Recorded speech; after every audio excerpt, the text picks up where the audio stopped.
Well, Christians, as you know, should oppose the legalization of marijuana, and like everything else dangerous is okay. Yeah. Hi, I'm Mark. Hey, I'm Scott. Okay, Mark. Christians oppose marijuana legalization. Are we surprised by this? Well, this is an article from the Gospel Coalition, so the answer Okay. is no. I'm not surprised at this. But it's just the stupidity with which this article was written. Oh gosh, yeah. People fighting and refusing to move forward in time. Okay. Oh, yeah. And it's like these people are deeply bothered that, Biden is talking about, having marijuana scheduled to be, not a Schedule 1 drug. Sure. And they give a whole bunch of reasons that are awesomely bad. It's like it's just called the dangers of cannabis in this freaking article. And it starts off like the first thing is like, well, pot nowadays has more THC than it used to. Okay.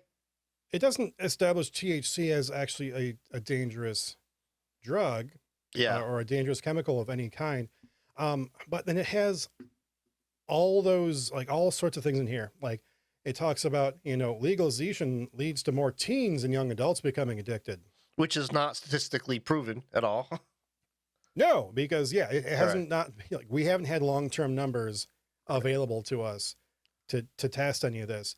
But then like this idea that marijuana is inherently addictive, like heroin or cocaine, Yeah. is heavily argued. Right.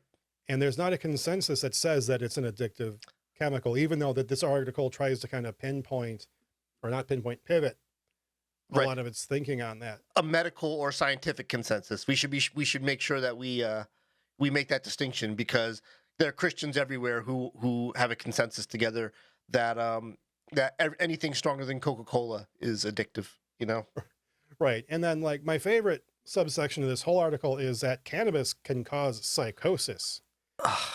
Like we've all, maybe not we've all, but like, I think most of us at this point, like when you get to this age in life, you've seen the Reefer Madness video. Yeah. And if any listeners don't know what that is, go watch it. It's amazing. It is the worst kind of 1950s anti-drug propaganda that you could ever see. And Right. the answer is no, smoking pot does not induce psychosis. In some individuals who are prone to psychosis, maybe it's a contributing factor. Yeah. But it's like, this is not like an argument against making this substance legal or making it illegal. And like the rest of this article, it gets worse and worse as it goes through. And it says studies show, or some studies show, but doesn't give you actual references. Yeah. Like this story should be retitled "Joe Carter of the Gospel Coalition thinks that Christians are stupid." Right. You Right. know? Like I doubt that these people have ever smoked pot or known anybody that does smoke pot. Right. They probably only ever seen, movies with somebody who smokes pot. Now they've watched some Cheech and Chong once, Yeah. and like they get it, but it's like this entire article is hinged on this idea that marijuana is dangerous. And so therefore it shouldn't be made legal for any kind of use because it's dangerous. But you skipped over the best examples.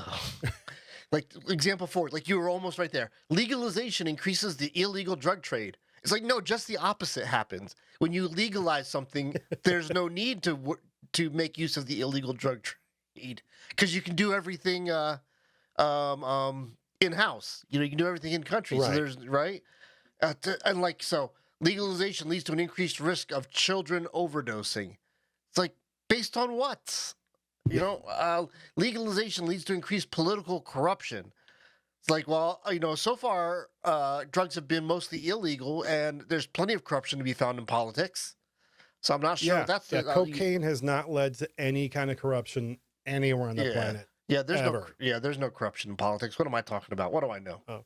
But yeah, it's like legalization will lead to increased impaired driving. It's like, yeah, and like that's the same like argument that was given, for the end of prohibition. Right. Yeah, exactly. Right. Like we understand that being under the influence is bad for driving. You can't create laws for things that people haven't done. So all you can do is deal with the effects of people under the influence who actually are driving, right? And so this Hmm. is really no different than alcohol. Nobody has made alcohol illegal again, because we know it doesn't work. So let's stop fighting fights we can't win. Yeah, and I think on this last item that they have is like their argument, like how bad marijuana is. Um, it's like so it says emergency room visits have increased for cannabinoid hyperemias syndrome. So basically, you got too stoned Yeah. and you can't function anymore. Um, and it says like visible like or visits attributable to this are more frequently than for edible stuff. Yeah. Um, and it's like it says although the latter is associated with more acute psychiatric visits and more emergency room visits than expected. It's like, okay, psychiatric visits. So are you telling me that people get psychiatric conditions because of marijuana, or is it possible that a lot of people with psychiatric conditions use marijuana as an attempt to self-medicate, To cope. Right. which Yeah. is actually what people have been saying like in the literature for decades now? Right. It's I like if you have mental problems, you try to solve them in unhealthy ways often. yeah. Weird. I find it very interesting that the story, like the title of the story, is why Christians should oppose marijuana legalization, and then utterly fails to give a biblically sensible argument for the case. Now Right. you can make a biblically sensible argument. Now whether or not that's an argument that's convincing is a whole other thing, right? But you can actually make a legitimate case. Um, but there's like this story is utterly devoid of any biblical principles. And that's the bad part to me. It's Right. like there's no biblical principles behind this. Yeah. Also, it's like you cannot give me an article tell me why making marijuana legal is bad and tell me it's because marijuana has all these dangers associated with it. When I can actually point to a whole lot of these dangers being orders of magnitude worse. And an order of magnitude is 10 is a times 10 factor, Right. right? So it can be orders of magnitude worse than for drugs like, oh, I don't know, Oxycontin, Right. for any of these opioid, painkillers, fentanyl, which is now being used to make heroin more effective. Right. And it's causing heroin overdoses. Um, and so it's like we have legal drugs that are far more dangerous and whose regulation isn't sufficient to keep them from being dangerous to the general population. Yeah. And they don't want to come on sit on that. They don't want to complain like, well, all these problems you're citing for marijuana have been said about alcohol. And you're not like justifying, like you were saying, well, we shouldn't make marijuana legal, but we're going to say nothing about how we've done zero to try to make alcohol illegal, which is, arguably more dangerous, more addictive, more destructive. Right. Absolutely. And so it's like, and here's my sense, right? It feels like, with the various things kind of going on socially that, like the Gospel Coalition here is just looking for something else to give themselves a cause. Right. Yeah. Like they're hoping that like they can get some sort of a win, or maybe it's just, I mean, maybe, I don't know if it's political. Maybe it's political. Maybe it's just like it's the anti-Biden thing that like they're just too cowardly to actually admit they're just being anti-Biden. And that's what this is about. Yeah, I think that's more to the case, right? There's a presidential election that, like, once we're over the midterms, then everybody gets serious about the next presidential election, right? And so Hmm. this is laying the groundwork for a potential strategy to oppose Biden, right? Yeah. And, if you zoom out a little bit, this is just another example of old thinking of people who just don't like change and who are trying to keep their communities, their churches, their country the way it was, even though it was never that way, really. You know? Right. And I think for me, like the biggest thing here is just that like it's an inconsistent standard being applied to the reality around us. I mean, it's consistent in the terms of like it's evangelical Christians complaining about what non-Christians are doing and getting upset about it. It's like, Yeah, oh, we can't have marijuana be illegal in our nation. It's like, well, yeah, we can. You know, all other things are legal that are more dangerous. Like the bleach underneath my sink is more dangerous, than marijuana is to me. yeah, Just because of proximity, if nothing else. yeah, But it's like when you say it's like, well, we have to avoid. It's for the children. yeah, It's for safety. It's like every single trope that Christians bust out whenever anything happens yeah, that's what I saw in here. Like I saw like the same style of argument, when it comes to like how they complain about, gays or trans people, yeah, when it comes to, smoking, when it comes to this or that, it's like, it's always the same thing. It's bad for children yeah, and, it's dangerous and it will increase crime. yeah, I mean, never mind the fact that like for a lot of people, like the view of crime is that it's like pretty much always black people doing it and not white yeah, people. yeah. That's a So, whole I mean, nother. Yeah, that's a whole nother rabbit trail. it is, but it's like, so it's just like this, the playbook. Yeah, yeah, and you are right in the sense that like yeah, we keep talking about these things that like, oh, it's a danger to our children. Well, you know what else is a danger to our children is when other children bring guns to school and open fire. You know, Right. so yeah, it.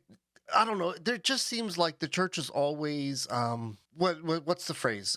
Like you were saying I was before, gonna say cowardly. like there's that, like you said, they're in search of a new enemy, but it's not just that. It's like they're in search Hmm. of it's like they're finally realizing everything is not a them problem, right?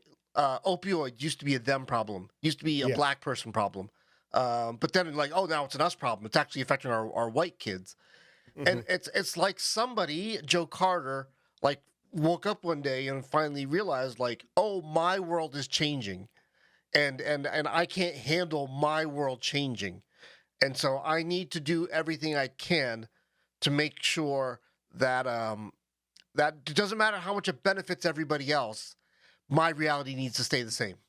Yeah, and like there's that phrase, a problem looking for, or a solution looking for a problem. Yeah, And that seems to be how like I would want to describe.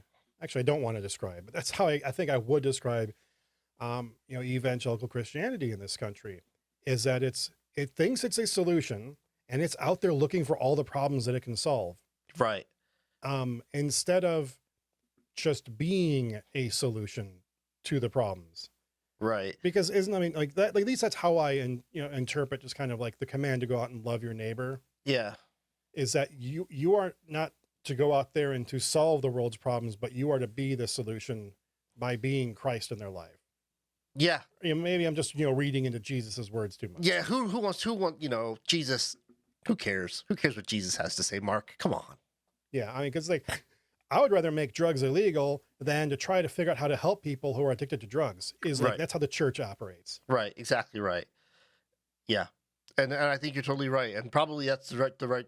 I don't know. I don't think I think we were probably should have wrapped it up a couple sentences ago. But I think you're absolutely right that the church Yeah. is kind of in a hunting for problems that don't exist kind of mode. Right. We're right back to hunting for witches again, which actually Greg Locke's been in the process of doing it anyway. So here we Well, are. Yeah, I mean, of course, he's at least doing it more literally. So Right. yeah, that's a point in his favor, I Yeah. suppose. Yep, absolutely. And I think I would just say this finally, that we talk a lot about our lives. If we say one thing or live a certain way, and that is in opposition to the things Jesus said and the way Jesus lived, it's not our job to re-examine Jesus. It's our job to re-examine ourselves, you know? Hmm. And so on the whole, Jesus didn't really have a whole lot to say about drugs and alcohol, right? And on the whole, um, both pre-Christian and post-Christian cultures had a good amount of drugs and alcohol, and nobody had a big problem with it. So, in terms of like how high this should rate on the radar of Christian problems in the modern world, I'm not thinking this should rate really high, and that's just kind of my big problem with it. Yeah, I would agree with that. Like, there are many other problems, like the things like we have people who can't feed themselves. Yes. in this country. Like we're a rich country and we have people that are malnourished and are starving. Yep. That is shameful. And this other stuff is not a concern. Exactly right. Exactly right. And that's the best place to leave it. I'm happy with that. Yes, indeed. And so we are Church's Lane podcast. We are a YouTube show podcast that aims to fix the church because we love the church, to fix it by talking about the crazy things churches do that break the entire body. So please, if you have anything to say to add to this conversation, leave us a comment down below and hit all those buttons, like and subscribe and get notified and all that stuff. Click, click, click, click, click. And if you're listening to this as a podcast, by all means, please feel free to send us an email at churcheslanepodcast@gmail.com. And just as much as you like us, if you like Jesus, he also wants you to like and subscribe. Just saying.